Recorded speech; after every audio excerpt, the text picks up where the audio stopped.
Tonight we are wrapping up the series, Living Originally, with these final two topics, Living in the Heart of Desire, and I am the author of my life. Brummett states, and I quote, that desire is the core of human life, and that is why the practice of desire is so transformative.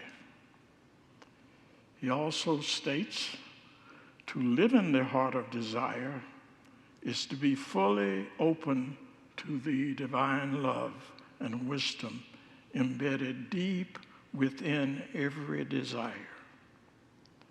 And here, once again, is that mystical word that I love, deep. In the Bible, depth carries both physical and spiritual meanings. Depth refers to literal deep water or literal deep soil. Depth also refers to the incredible wisdom and knowledge of God.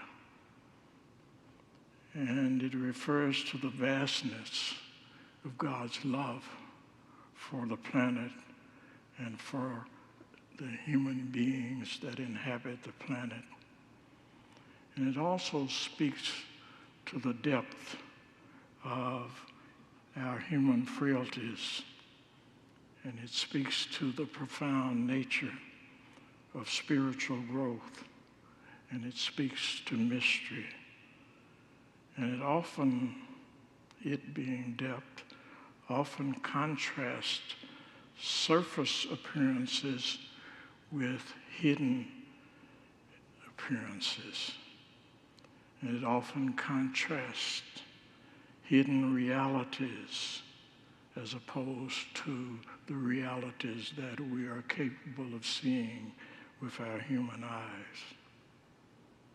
In one way or another, all the world's great holy books teach and preach that same conclusion.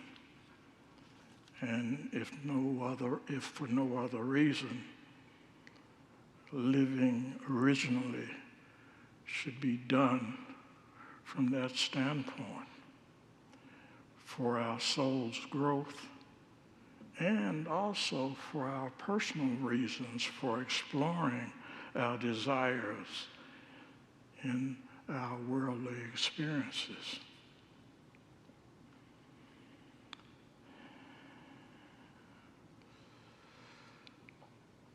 Thich Nhat Hanh said, becoming attached to what we desire is what causes our troubles. Michelangelo, who was one, if not maybe the most gifted, creative person of many lifetimes, had one prayer. And that prayer was simply this. He said, Lord, grant that I may always desire more than I can accomplish. Let me repeat that. Lord, may I always desire more than I can accomplish. Notice in that prayer that there's no arrogance, there's no greed in that request. There's no puffed upness. You just ask a simple request to be used to the fullest extent for the benefit of the universe was all he was asking. And it occurs to me that we modern human beings have come to a point in our historical presence where we want the world. And I don't think there's anything wrong with having desires of a physical kind. But the most important desire that we can have is that desire from within to express the eloquence and the excellence that is there. There's an excellent example of living in the heart of desire in one of my favorite stories. It's not about a person who was memorable in that everybody knew his name. It was a simple gentleman that I knew a long time ago. His name, interestingly enough, was Joe Chet. And he drove around my hometown in a horse and a wagon, as many people in my community did. The only means of getting around, really. He and another gentleman by the name of Elmer Richardson both had horses and wagons that they used to go to the mill to get kindling. And for the younger people in the house who may not know what kindling is, it's the shavings of wood that people used in order to start fires in their homes. And they'd go to the mill to get the wood, load the wagons with wood, and then drive the horse and wagons around to different people's houses and sell bits of kindling for people to put in their wood-burning stoves or their coal-burning stoves in order to be warm in the winter. So these are conveniences that we don't even think about today, because we get up and push a button and it's either hot or cold. If it's too hot, we can adjust the thermostat. But in those days, you got what you got. So if there were cracks in the house, as there were in many of our homes, the wind would whistle through, and we'd all gather around the stoves and in order to keep ourselves warm in the winter. In the sun, in the summer, of course, you open the windows, and that never helped, but at least you could have some paper there to fan you. But Mr. Joe Chet was an interesting character in that he had this kind of faith in the power of God to see him through every circumstance or condition that he encountered. And he got sick once, and there was rumors around the town that he was on his way out.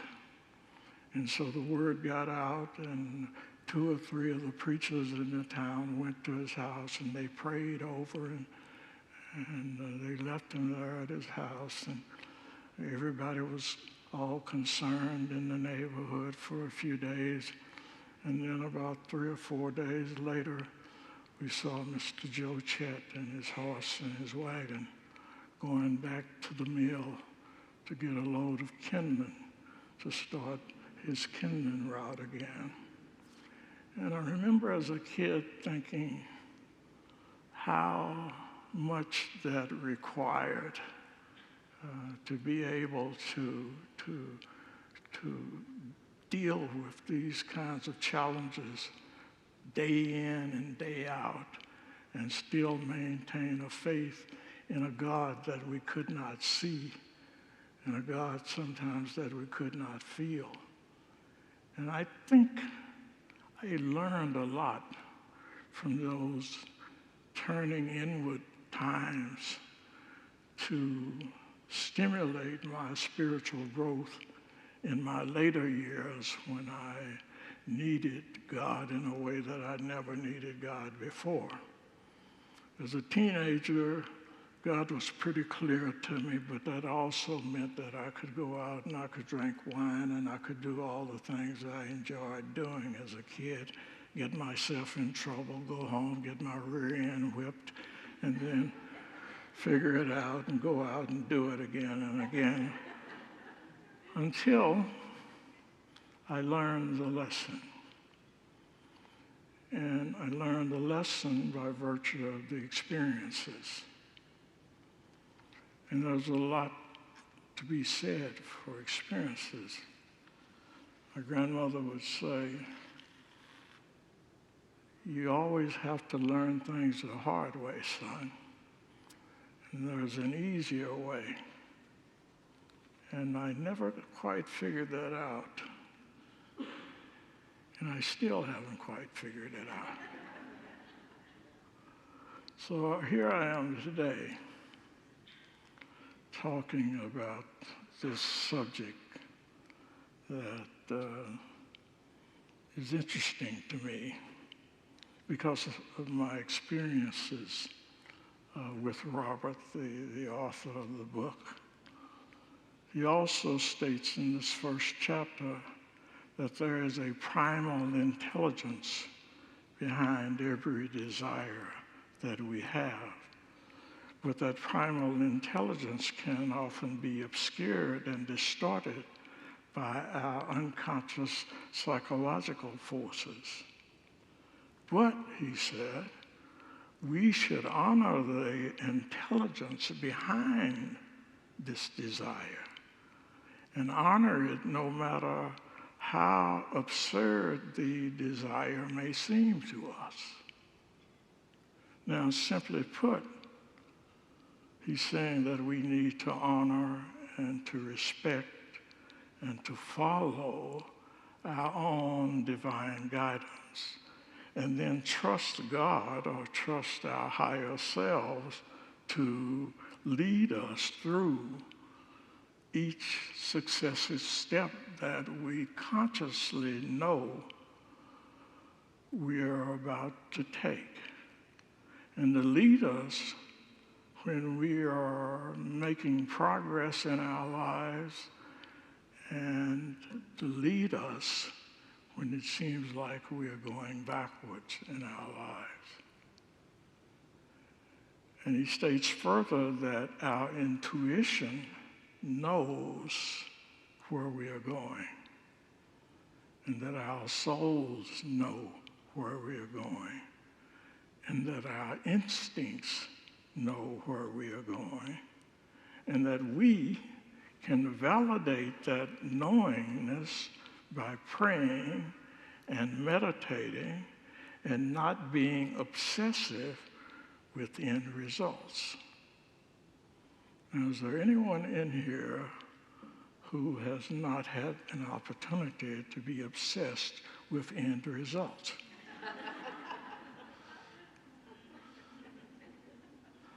You know, we're taught to plan, and we're taught to follow our plans, and we're taught that if we do specific things, one after the other, in specific order, that things will work out for us. But sometimes that is not the case. I'll tell you a quick story. This is a Kentucky story about a big city lawyer who went duck hunting in rural Kentucky. And he's trotting across the field with his shotgun, saw some ducks, shot a duck. Duck fell onto another farmer's field, different from the farm where he was hunting. And the field had a fence around it. So the lawyer climbed over the fence, and he noticed that the farmer was plowing in the field quite a ways off, and he started to retrieve his duck. So the farmer noticed him walking around on his land, and he drove over on his tractor, and as he reached the point where the lawyer was, he asked him what he was doing. And the lawyer responded, "I shot a duck, and it landed here, so I am retrieving it." And the farmer said, "Well, this is my property, and I don't want you on my property." And the lawyer responded, "Sir, I'm only getting the duck that I shot." And the farmer said, "I don't want you on my property." And this time the lawyer's getting a little heated, and he says, "Sir, I'll have you know that I'm one of the best trial lawyers in this state. If you don't let me get my duck, I'm going to sue you for everything you've got, and I'll take everything that you've got, and you'll never get it back. And the old farmer smiled, and he said, apparently you don't know how we do things in these parts. He said, we settle disputes like this with what is known as the three-kick rule. And the lawyer says, well, what is that? And the farmer replied, well, in the three-kick rule, because the dispute is taking place on my particular land, first I get to kick you 3 times, and then after I kick you 3 times, you get to kick me 3 times. And we go back and forth until someone gives up. And the lawyer kind of looked at the old farmer and he summed him up and decided that he could take him on. So the old farmer slowly climbed down from his tractor and he walked up to the attorney.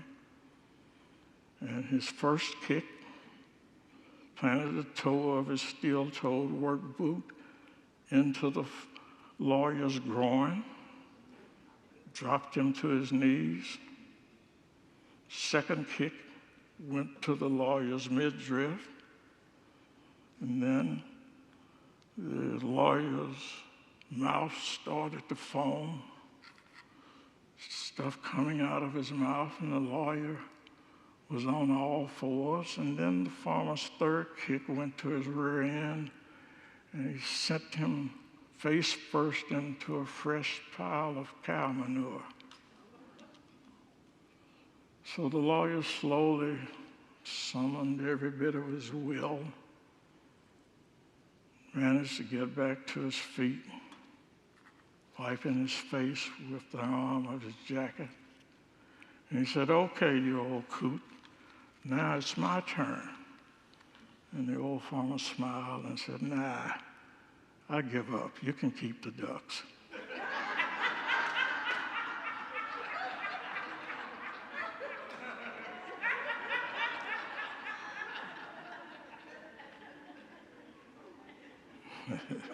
Yeah, pretty bad. But you ever find yourself struggling, getting overly deep into matters that are taking place in your life, hell-bent on finding some kind of solution, so committed to finding that solution that you never stop to think that there could be other possible means of solving the issue? Most of us do, because we don't have that level of trust that we should have in the power that is greater, in the power that is greater than our human selves. And so we think that we have to have the solutions to this, to these problems and these challenges in our lives. And without getting into the complexities of Robert's book, a lot of this to me is just good old plain common sense. It's about being willing to have faith in a power that is greater than ourselves, and to have that no matter what's taking place in our lives. I mean, we all deal with problems and issues. I've had health challenges in my life. I've had self-esteem challenges in my life. I've had financial problems in my life. I've had every kind of problem that you can think of in my life. And the problems have never been brought to any kind of solution until I'm able to reach that point where I'm saying, okay, God, can't do this on my own. Need some help. And sooner, more often than later, that help starts to unfold. And I began to see myself clear. And I began to find solutions that I thought were not accessible to me, because all of a sudden, I've got some divine help. And so this book is pretty complicated because Robert is a bright, very bright man. But he, like any of us, had his challenges to deal with. And so he's coming at this from that standpoint of knowing, both from the psychological end and from the spiritual end, that there comes a point in our journey wherein we have to turn to something that is greater than ourselves. Living in the heart of desire. It states, and I quote, "Original desire is like pure water that arises from an underground spring, and that water meanders across a wide expanse of land before reaching the sea. However, along the way, this once pure water can sometimes become quite polluted and filled with toxins that were not present at its source." And I want you to think about the metaphysical consequences of what he's saying here, because there are times when our thoughts become polluted. There are times when our efforts become polluted from our own need of ego control, and they're not unpolluted until we're willing to turn inwardly and find that pure water that flows through us. One of the challenges, and maybe the most important challenge, is learning how to manage the impact of the pollutants that we encounter. And those pollutants come to us from all areas and all ways. And I'm not talking about pollutants in the sense of oil and gases in the water. I'm talking about the pollutants of thought, the thought currents that infiltrate our consciousness when we are attuned to all the craziness that takes place on our planet at any given point in time. And we have to be able to filter through that to live a life of peace when the world seems to be falling down around us. Our consciousness, our peace of mind, our relationships, all the things that we have to maintain in this life to protect ourselves and our sense of safety and our sense of sanity, our sense of self-respect, and at the same time give that to others. All of that we have to be dealing with every moment of our lives. And it's something that takes place instinctually within us. It's not something we have to stop and think, oh, I need to do this or that or the other. It happens instinctually, but we have to be willing to trust it enough to allow it to unfold. Primary task for us, I think, is for us to be able to live with responsibility, to take responsibility for all the things that are happening in our lives, and then to be willing to overcome them with our own interior intelligence. Sounds highfalutin, but it's really quite simple. Last chapter, chapter 10, is called I Am the Author of My Life. And as I was reading that, I thought, I am the author of my life. Really? Yes, I am. And somewhere I've written the wrong thing.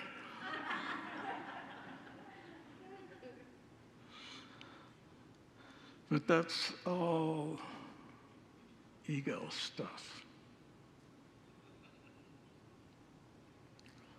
I am the author of my life.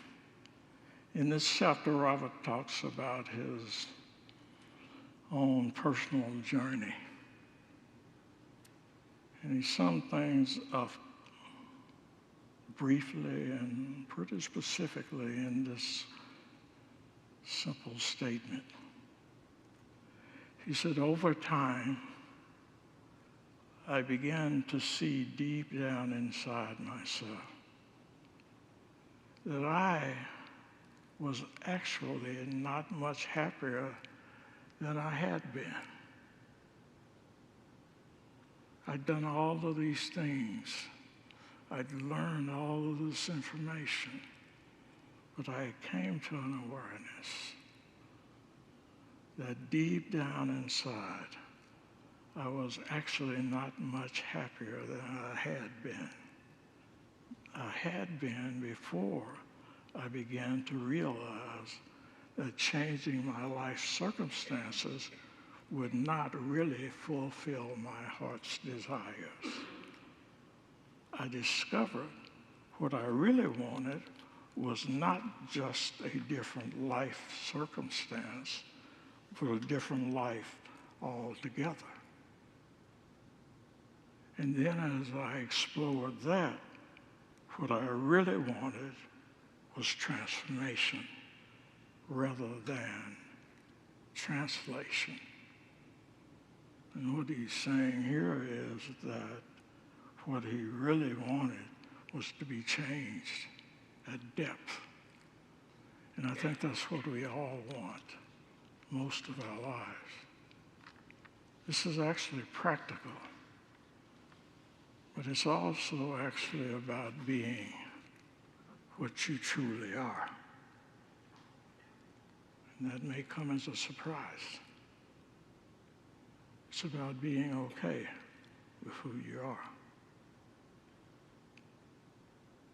I used to have a little statement that I'd say to the prayer chaplains, and it was simply this: you are enough.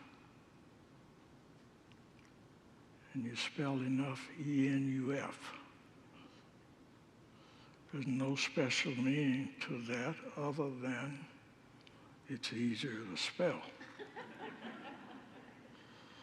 But what happens when you realize that you are enough is you begin to let things flow. And I don't think there's a one of them that would disagree with that. And as we learn to let things flow through us, we're not only able to heal our own lives, we're able to help other people heal their lives as well. And this is no way a simplistic thing to do. It's something that we have to do over and over and over and over again. But the more we do it over and over and over and over again, the more it will stay with us. And so then when challenges arise, we don't have to panic. We just go a little deeper inside.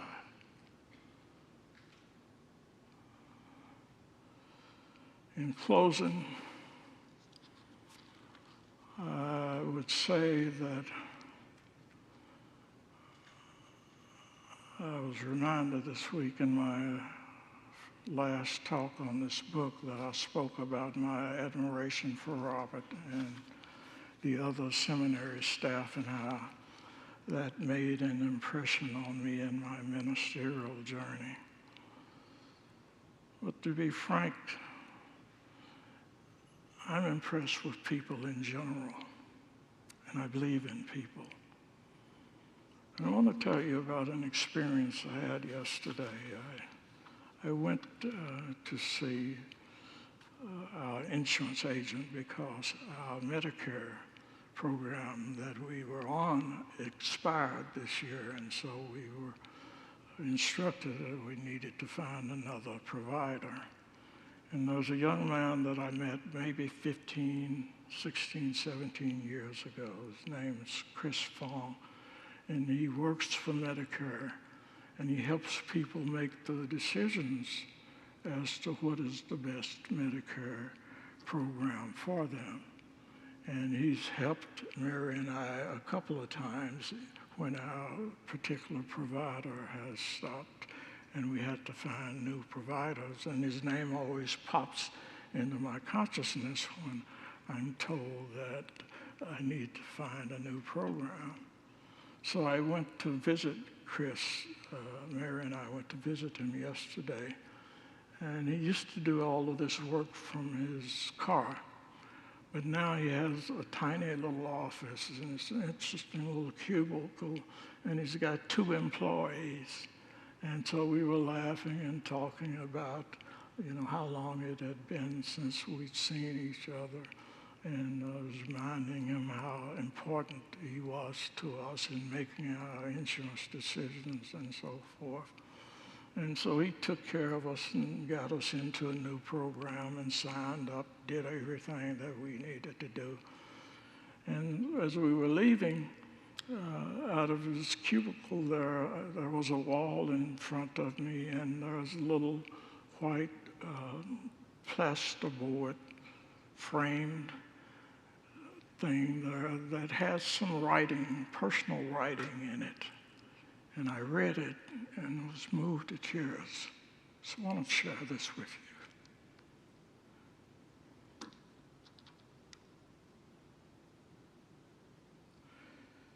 It says, as you move through this life, keep your mind always open to new and exciting things. Listen with your whole heart and be kind to everyone you meet.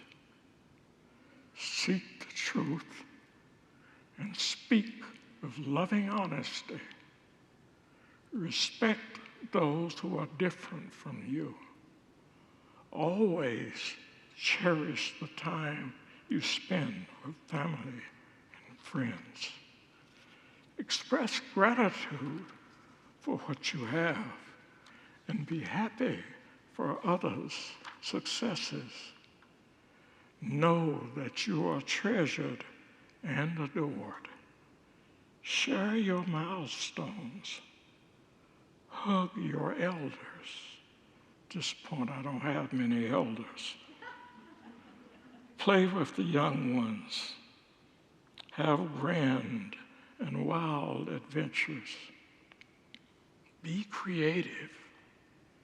Make art, make music, find joy and happiness in yourself as you move through life.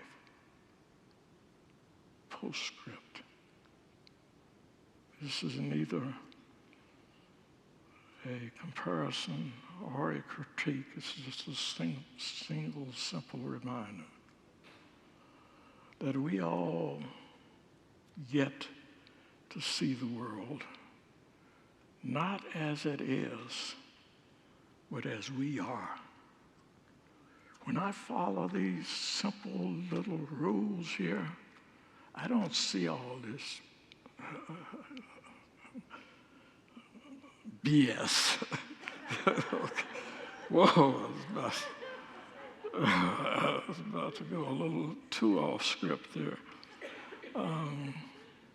But seriously, when I'm living in the truth, none of the insanity that takes place in this world, and there's a lot of it, has one iota of impact on me.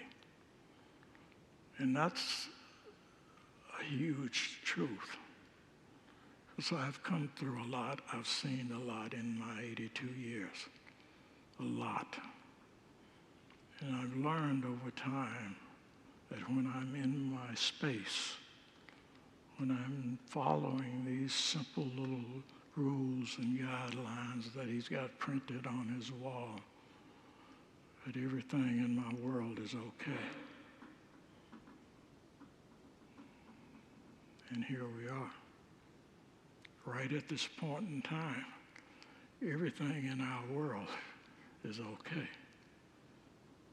Now we'll go out of here and we'll get in traffic and we can decide for ourselves whether it's hellish or we can decide for ourselves whether it's just a simple journey home.